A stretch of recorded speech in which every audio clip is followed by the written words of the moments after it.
ഒരു റിയൽ കേസിനെ എടുത്തിട്ട് ചെയ്യുന്ന സമയത്ത് പലപ്പോഴും ഈ ഒരു കൈൻഡ് ഓഫ് ആൾട്ടർനേറ്റീവ് ഹിസ്റ്ററിയും കൂടി ക്രിയേറ്റ് ചെയ്ത് അതിൽ വെക്കാറുണ്ട്. അതായത് ഈ പ്രേക്ഷകർ ആഗ്രഹിക്കുന്ന അല്ലെങ്കിൽ ഈ സിനിമയ്ക്ക് മാത്രം കൊടുക്കാവുന്ന ഒരു നീതിബോധം ഉണ്ടല്ലോ. പക്ഷേ പോലീസ് കുറച്ച് ആളുകളെ എൻകൗണ്ടറിൽ കൊല്ലുന്നു, അത് കിട്ടുമ്പോൾ പ്രേക്ഷകർക്ക് കിട്ടുന്ന സാറ്റിസ്ഫാക്ഷൻ, അങ്ങനത്തെ കാര്യങ്ങളുണ്ടല്ലോ. അങ്ങനത്തെ ഒരു ഏരിയ കമ്മട്ടം എക്സ്പ്ലോർ ചെയ്തിട്ടുണ്ടോ?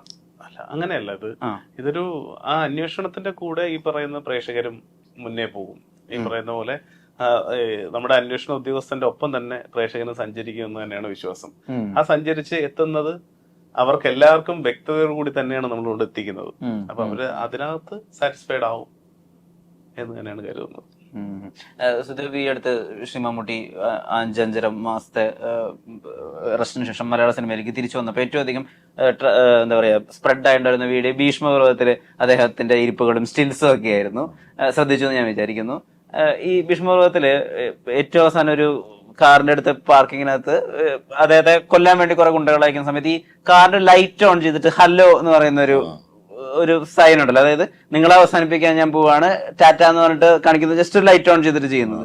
സോ ഈ ലൈറ്റ് ഓൺ ചെയ്തിട്ട് ഇത് ചെയ്യുന്നത് സുദേവിന്റെ ഓൺ ഇംപ്രവൈസേഷൻ ആയിരുന്നു അതോ അമലേട്ടൻ പറഞ്ഞതായിരുന്നു? അമലേട്ടൻ ലൈറ്റ് ഓൺ ചെയ്തിട്ട് ഹായ് എന്ന് പറയാൻ പറഞ്ഞത്. അത് എങ്ങനെയാ ചെയ്യേണ്ടത് അത് ആക്ടറുടെ സ്റ്റൈലാണല്ലോ. ഈ അതിനകത്ത് ഈ രാജന് എല്ലാ ഷോട്ട് എടുത്തു വെച്ചാലും അയാൾക്കൊരു വളരെ ഒരു പൈശാചിക ഭാവം ഉണ്ടാവും അയാളുടെ മുഖത്ത്.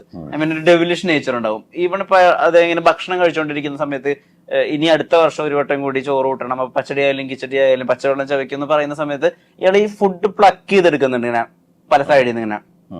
അങ്ങനെ ഒരു കാര്യം ചെയ്തിട്ടാ ഈ അമ്മമ്മയോട് സംസാരിച്ചോണ്ടിരിക്കുന്നത്. അപ്പൊ പോലെ ഒരു ഡെവിലിഷ് നേച്ചർ ഉണ്ടായിരിക്കും. അതെത്താൻ വേണ്ടിട്ട് how do you prepare for your self? ഇത് ഞാൻ അത് കറക്റ്റാണ്. ഇത് അല്ല, അത് ആ ക്യാരക്ടറുടെ മോട്ടിവേഷൻ അകത്ത് വെച്ച മതി. അത് തന്നെ തോന്നുന്നു ചില സമയത്ത് നമ്മള് ടേക്ക് കഴിഞ്ഞിട്ട് പോയി മോണിറ്ററിൽ കാണുമ്പോഴാണ് നമ്മൾ എന്തൊക്കെ ചെയ്തെന്ന് മനസ്സിലാവും. എന്തൊക്കെ വന്നു എന്ന് പറയാൻ പറ്റില്ല. ചിലപ്പോ നെക്സ്റ്റ് ടേക്ക് പോയി കഴിഞ്ഞാൽ ഈ സാധനം ആയിരിക്കില്ല, വേറെ വല്ലതായിരിക്കും. അത് ക്യാരക്ടറുടെ മോട്ടിവേഷൻ അകത്ത് നമ്മൾ വെച്ചിട്ടുണ്ടെങ്കിൽ അത് എങ്ങനെയെങ്കിലും ഒക്കെ പുറത്ത് എക്സ്പ്രസ് ചെയ്യും. നമുക്കത് ഫോഴ്സ്ഫുള്ളി എക്സ്പ്രസ് ചെയ്യേണ്ട ആവശ്യമില്ല. ഫോഴ്സ്ഫുള്ളി എക്സ്പ്രസ് ചെയ്യുമ്പോഴാണ് ഓഡിയൻസ് ഡിസ്കണക്ട് ആയി പോണത്. ഇപ്പൊ ഞാനൊരു തമിഴ് പടത്തിന്റെ ഒരു ടീസർ കണ്ടിരുന്നു. ശ്രദ്ധിക്കാൻ കാര്യം കാലയ വെങ്കട്ട് അതിനെ പറ്റി ഒരു റിവ്യൂ പറയുന്ന ഒരു റീല് കണ്ടിട്ടുണ്ടായിരുന്നു. അപ്പൊ അതിന്റെ പോസ്റ്റേഴ്സ് നോക്കുന്ന സമയത്ത് ശ്രീരേഖ അതിൽ ഈ നാക്ക് ഇങ്ങനെ കടിച്ചു വെച്ചിട്ടൊരു ഇതുണ്ടായിരുന്നു. അപ്പൊ ഈ തമിഴ് കൾച്ചറിൽ ഈ നാക്ക് കടികൾക്ക് പോലും വലിയ അർത്ഥങ്ങളുണ്ട്. ഇപ്പൊ അവര് ഒരാൾ മരിച്ച് കിടക്കുമ്പോൾ നാക്ക് കടിക്കുന്നതും അല്ലെങ്കിൽ അവർക്ക് ദേഷ്യം വരുമ്പോൾ നാക്ക് കടിക്കുമ്പോഴും അവർ എക്സൈറ്റ് ചെയ്ത് നാക്ക് കടിക്കുന്നതിനൊക്കെ വ്യത്യാസങ്ങളുണ്ട്. നമ്മള് വെറുതെ പോയിട്ട് അവിടെ അങ്ങനെ നാക്ക് പുറത്തിട്ട് കടിച്ചാൽ പോലും ആളുകൾ പറയും ഇങ്ങനെ ചെയ്തത് തമിഴ്നാടാണ്, ഇവിടെ അർത്ഥം വേറെയാണ് എന്നുള്ളത്. ഇതിനെ പറ്റിയിട്ട് പഠിക്കുന്നതും അല്ലെങ്കിൽ ഇങ്ങനെ മനസ്സിലാക്കുന്നതും അതൊരു ആക്ടർ എന്നുള്ള രീതിയിൽ എക്സൈറ്റിംഗ് ആയിട്ടുള്ള ഒരു ഏരിയ ആണോ? നമുക്ക് ഇപ്പൊ ഒരു ആക്ടർ ആവാൻ അല്ലെങ്കിൽ ആക്ടർ ആണെന്നൊരു ബോധം വന്നു കഴിഞ്ഞാൽ പിന്നെ നമുക്ക് ബാക്കിയുള്ളതൊക്കെ എക്സൈറ്റ്മെന്റ് ആണ്. നമ്മളെ സംബന്ധിക്കുന്ന ഏതൊരു കാര്യം, സിനിമയെ സംബന്ധിച്ച് ഈവൻ സിനിമയെ കുറിച്ച് സംസാരിക്കുന്നത് പോലും എക്സൈറ്റ്മെന്റ് ആണ്. അപ്പോൾ അതുമായിട്ട് ബന്ധപ്പെട്ട കാര്യങ്ങളെ കുറിച്ച് കൂടുതൽ നമ്മളൊരിക്കലും ഞങ്ങളെന്ന് പറഞ്ഞാൽ ഞാനൊക്കെ ഏറ്റവും ലാസ്റ്റ് നിൽക്കുന്ന ആളായിരിക്കാം. നമുക്ക് ഈ ഒരു ഫീൽഡിലുള്ള ഒരാളും റെസ്റ്റ് ചെയ്യുന്നില്ല. നമ്മളും പ്രിപ്പയർഡ് ആണ്, നമ്മൾ അപ്ഡേറ്റഡ് ആയിക്കൊണ്ടേയിരിക്കുകയാണ്. ഞങ്ങൾ ചിലപ്പോൾ അറിയുന്ന പോലും ഉണ്ടാവില്ല മറ്റുള്ളവരെ ഞങ്ങൾ ഒബ്സർവ് ചെയ്യുന്നത്. ഞങ്ങളുടെ മനസ്സ് പോലും അറിയുന്നുണ്ടാവില്ല ഞങ്ങൾ ഒബ്സർവ് ചെയ്യുന്നത്. നമുക്ക് ഇഷ്ടപ്പെട്ട ആളുകൾ അല്ലെങ്കിൽ നമ്മുടെ പെട്ടെന്ന് ശ്രദ്ധയിൽ പതിയുന്ന ഒരാളുകളുടെ മാനറിസംസോ അവർ ചെയ്യുന്നവരുടെ നോട്ടത്തിന്റെ രീതിയോ ഒന്നും നേരത്തെ പറഞ്ഞ പോലെ നേരത്തെ ഫുഡ് പ്ലക്ക് ചെയ്ത് നമ്മുടെ അടുത്ത് അതൊന്നും ചിലപ്പോൾ ഞങ്ങൾ അറിയുന്ന പോലും ഉണ്ടാവില്ല. അതൊക്കെ വളരെ നാച്ചുറൽ ആയിട്ട് ഒരു സംഭവിച്ചു പോകുന്നതാണ്. അപ്പൊ ഇത് അവിടെ ചെന്നപ്പോ എന്നോട് നാക്ക് കടിക്കാനൊന്നും പറഞ്ഞിട്ടൊന്നുമില്ല. ശരിക്കും അതൊരു ഭയങ്കര ദേഷ്യത്തില് അതിന്റെ ഇങ്ങനെ അതൊരു ഫൈറ്റ് സീക്വൻസ് ഉണ്ടായിരുന്നു എനിക്ക് ആ ചിത്രത്തിൽ. ഫൈറ്റ് ചെയ്യുന്നുണ്ട്. അപ്പൊ ആ ഫൈറ്റിന്റെ ഭാഗമായിട്ട് ചെയ്ത ആവാനാണത് വഴി. ഇപ്പൊ ആ നാക്കുകടിയുടെ കാര്യം ഓർത്തപ്പോഴാണ് ഞാൻ ഓർക്കുന്നത്, ഞാൻ നാക്ക് കടിച്ചിരുന്നു അല്ലേ. അത് ആ ഫൈറ്റിന്റെ ഭാഗമായിട്ട്. ഇപ്പൊ പലപ്പോഴും നമ്മൾ ഈ ജേർണലിസ്റ്റുകളായിട്ട് ബന്ധപ്പെട്ട ആളുകൾ പറയുന്ന ഒരു കാര്യമാണ് ജേർണലിസ്റ്റുകൾ ന്യൂസ് കാണുന്നില്ല എന്നുള്ളത്. ഐ മീൻ നമ്മൾ നോർമൽ ബാക്കിയുള്ള ന്യൂസുകൾ അല്ലെങ്കിൽ ബാക്കിയുള്ള അപ്ഡേറ്റ്സ് നമ്മൾ ബാക്കിയുള്ള സാധാരണ ആളുകൾ TV വെച്ചിട്ടോ അല്ലെങ്കിൽ അവരുടെ മൊബൈലിലോ കാണുന്ന പോലെ ന്യൂസ് കാണുന്നില്ല എന്നുള്ളത് കാര്യം. അല്ലെങ്കിൽ പത്രം ജേർണലിസ്റ്റുകൾ വായിക്കുന്നില്ല എന്നൊരു ആക്ഷേപം ഉണ്ടാവാറുണ്ട്. ഇതേ കാര്യം ആക്ടേഴ്സിനെ പറ്റിയിട്ടും പറയാറുണ്ട്. ഇപ്പൊ നമ്മൾ പലപ്പോഴും ആക്ടേഴ്സിനോട് സംസാരിക്കുമ്പോൾ ആ പടം കണ്ടിട്ടുണ്ടോ എന്ന് ചോദിക്കുമ്പോൾ ഇല്ല എനിക്ക് അങ്ങനെ സമയം കിട്ടിയിട്ടില്ല. ആലിയ ഭട്ടൊക്കെ ഓപ്പൺ ആയിട്ട് സംസാരിച്ചിട്ടുണ്ട്, ഞാൻ ഗോഡ് ഫാദർ ഇതുവരെയും കണ്ടിട്ടില്ല എന്നുള്ളതായൊക്കെ. നിങ്ങൾ ആസ് എൻ ആക്ടേഴ്സ് സിനിമ കാണാനും അല്ലെങ്കിൽ ആസ് എ ഫിലിം മേക്കർ ഇപ്പോഴും സിനിമ കാണാനും സിനിമയെ പറ്റി വായിക്കാനും സിനിമയെ പറ്റി അറിയാനും ഒക്കെ സമയം നീക്കി വെക്കുന്നുണ്ടോ? എന്റെ പൊന്നു ബ്രോ, അതല്ലാതെ വേറൊരു പരിപാടി സിനിമ കാണൽ ആണ് നമ്മുടെ മെയിൻ. ഇപ്പൊ അത് കഴിഞ്ഞിട്ടേ ഉള്ളൂ എന്തും. സിനിമ കാണൽ ഇപ്പം ഒരു ദേഷ്യം ഉള്ളില് വിഷമം ഉണ്ടെങ്കിലും സിനിമ കാണും, സന്തോഷം ഉണ്ടെങ്കിലും സിനിമ കാണും, എന്താണെങ്കിലും സിനിമ തന്നെയാണ് കണ്ടോണ്ടിരിക്കുന്നത്. ഞാൻ കേട്ടിട്ടുണ്ട് മറ്റേ അനാർക്കലിയുടെ സമയത്ത് ആളുകള് മറ്റേ ബൈറ്റ് എടുക്കാൻ വേണ്ടി വരുന്ന സമയത്ത്, അപ്പോഴാണ് സുദേവൻ ആദ്യം മുഴുവനായും പുറത്ത് കാണുന്നത്. അപ്പൊ ബൈറ്റ് എടുക്കാൻ വേണ്ടി വരുന്ന സമയത്ത് പറഞ്ഞിട്ടുണ്ട്, ഞാൻ ദൃശ്യം ഏകദേശം അന്ന് ദൃശ്യം 1 ഇറങ്ങിയ സമയത്ത് ഞാൻ ഏകദേശം 10ഓളം തവണ കണ്ടിട്ടുണ്ട്. അദ്ദേഹം എങ്ങനെയാണ്, ലാലേട്ടൻ എങ്ങനെയാണ് അത് അത്രയും സട്ടിലായി ചെയ്തതെന്ന് പഠിക്കാൻ വേണ്ടി ഞാൻ 10ഓളം തവണ കണ്ടിട്ടുണ്ട്. ഇപ്പോഴും അങ്ങനെ ഉള്ള സമയം കിട്ടുന്നുണ്ടോ? ഇപ്പൊ അങ്ങനെ ആക്ച്വലി ഇപ്പോ എനിക്ക് റിലാക്സ് ആവാൻ പറ്റുന്നില്ല നേരത്തെ പോലെ. അന്ന് ദൃശ്യം കണ്ട പോലെ അത് അങ്ങനെ കണ്ട് റിലാക്സ് ആയി ഒരു സിനിമ ആസ്വദിച്ചെടുക്കാൻ ഉള്ള ആ ഒരു റിലാക്സേഷൻ ഇപ്പൊ ഇല്ല എന്റെ സൈക്കിള്. ഇപ്പൊ കുറെ റെസ്റ്റ്ലെസ്നെസ്സും കുറെ വർക്കിന്റെ അതും ഇതും ഒക്കെ നടന്നുകൊണ്ടിരിക്കണമുണ്ട്. അപ്പൊ ഒരു സിനിമ കാണണം എന്ന് ആഗ്രഹം ഉണ്ടെങ്കിലും കണ്ടുകൊണ്ടിരിക്കുമ്പോൾ എനിക്ക് സഡൻലി വേറെ എന്തെങ്കിലും ഓർമ്മ വരും, മൈൻഡ് എപ്പോഴും ഡിസ്ട്രാക്ട് ആവും, വേറെ എന്തെങ്കിലും വർക്ക് ഓർമ്മ വരും, പിന്നെ ഞാൻ ജിമ്മിൽ പോവും കാമാവാൻ അങ്ങനെ. അപ്പൊ അത് മെന്റൽ സ്റ്റേറ്റ് കുറച്ച് മാറി. അത് അപ്പൊ അറിയില്ല, അപ്പൊ ചിലപ്പോൾ അതുകൊണ്ടായിരിക്കും സിനിമക്കാർ പറയുന്നത് അവർക്ക് സിനിമ കാണാൻ പറ്റില്ല. നമ്മൾ ആക്ച്വലി ഒരു നല്ല ആക്ടറുടെ പെർഫോമൻസ് കാണുമ്പോൾ എനിക്ക് എന്റെ ഫ്ലോസ് ഒക്കെ ഓർമ്മ വരും. പക്ഷെ ഇങ്ങനെ എക്സാമ്പിൾ പറയാൻ പറ്റുമോ? ആക്ച്വലി അതുകൊണ്ടാണ് ഞാൻ എന്റെ ഓൺ ഫിലിംസ് പടങ്ങൾ ഞാൻ കാണുകയില്ല. എന്റെ ഓൺ പടങ്ങൾ ഞാൻ കാണുമ്പോൾ എനിക്ക് പിന്നെ അതിങ്ങനെ ഇങ്ങനെ ക്രിഞ്ച് പോലെ തോന്നും. പക്ഷെ അത് അങ്ങനെ ഞാൻ ഇത് കണ്ടാ പിന്നെ എന്റെ കോൺഫിഡൻസ് പോയി അടുത്ത പടത്തിൽ എനിക്ക് ചിലപ്പോൾ അഭിനയിക്കാൻ പറ്റിയില്ലെങ്കിലോ എന്ന് പറഞ്ഞ് ഞാൻ എന്റെ ഓൺ പടങ്ങൾ ഞാൻ യൂഷ്വലി കാണാറില്ല. അങ്ങനെ അല്ല, ഈ അടുത്ത് കണ്ടിട്ട് അങ്ങനെ എക്സൈറ്റഡ് ആയിട്ടുള്ള പടം ഏതാ? ഒരാളുടെ പെർഫോമൻസ് കണ്ടിട്ട് അതർ ആക്ടർ 2 ദിവസം മുന്നേ ഇത് തലവൻ കണ്ടു. എനിക്ക് ആസിഫ് അലി പോലീസ് ഇൻസ്പെക്ടറായി വരുമ്പോ എനിക്ക് എന്തോ ഉണ്ട്, എനിക്ക് ഭയങ്കര ഇഷ്ടമായിട്ടുള്ള ഒരു ആക്ടറാണ്. നിങ്ങൾ രണ്ടുപേരുടെയും സിനിമ കണ്ടുകൊണ്ടുള്ള പഠനം എങ്ങനെ പോകും? ഇത് അറിയാതെ നടക്കുന്ന ഒരു പ്രോസസ്സാണ്. നമ്മൾ മനഃപൂർവ്വം ഒക്കെ ഇന്ന് പഠിച്ചു കളയാന്ന് പറഞ്ഞിട്ടല്ല സിനിമ കാണുന്നത്. നമ്മൾ സിനിമനെ അപ്രോച്ച് ചെയ്യുമ്പോഴും നമ്മളെ ഇൻസ്പയർഡ് ആവുന്നുണ്ട് പലരും. ഈ പറഞ്ഞ പ്രശ്നമുണ്ട് കേട്ടോ.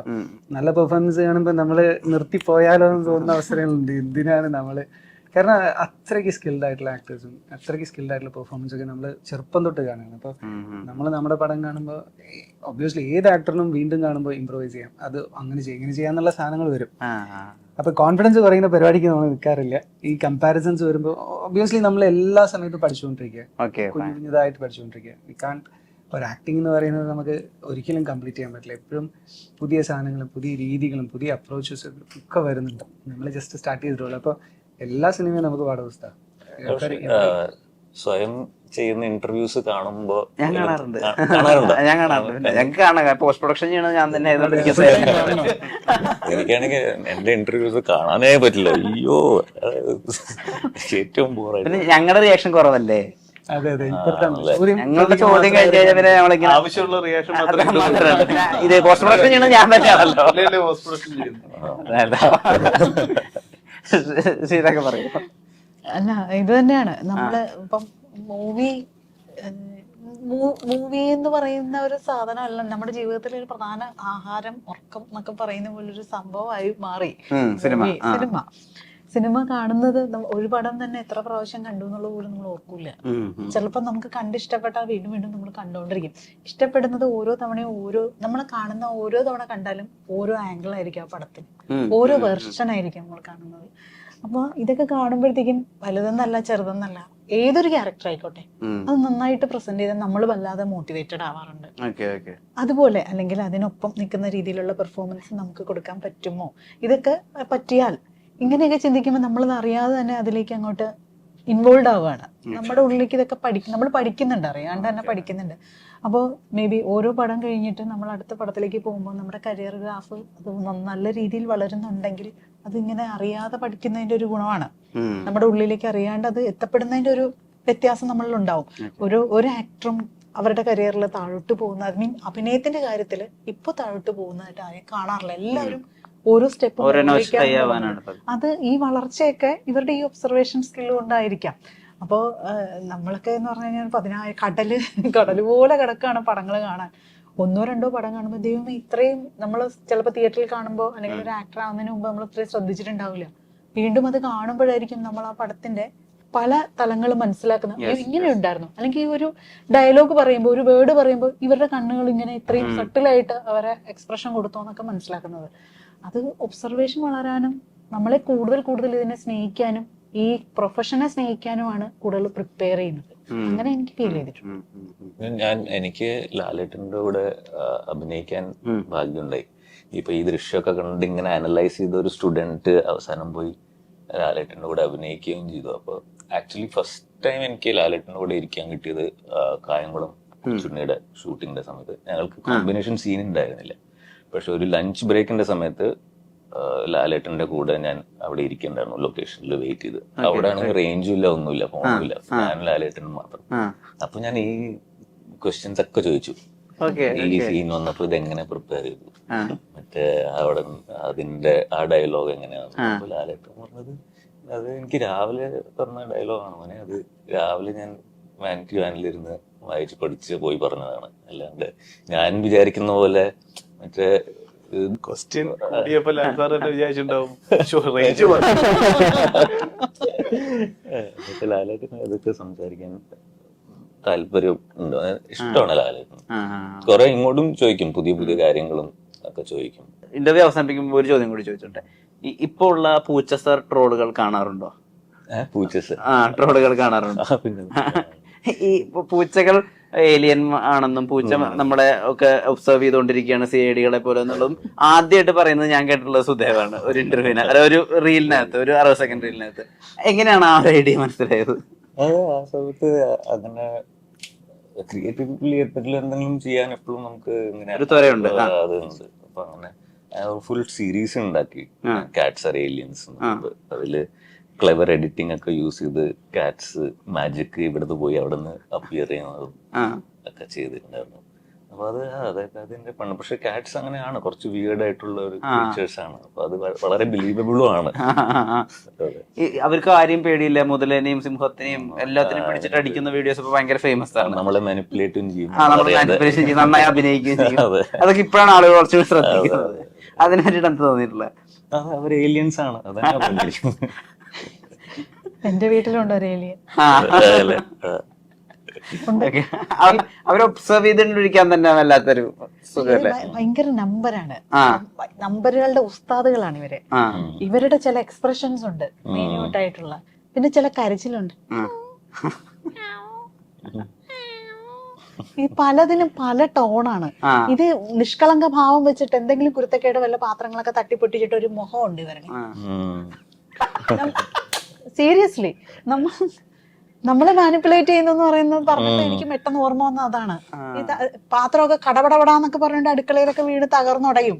ഇത് കഴിഞ്ഞ് ഇവൻ അവിടെ കഴിഞ്ഞിട്ട് അപ്പുറം ഇവിടെ ഒന്നും അറിയാത്ത പോലെ ജനല് വഴി ചാടി അകത്ത് കയറി വന്നിട്ട് പറഞ്ഞുകൊണ്ട് പോകുന്നതാണ്. ഇവര് ശരിക്കും ഇപ്പോഴാണ് എനിക്ക് മനസ്സിലായത് ഏലിയൻസ് ആണെന്ന്. ഞാൻ അകത്ത് കേട്ടണോ വേണ്ടെന്ന് ആലോചിക്കണം. ഭയങ്കര വിയേഡാണ്.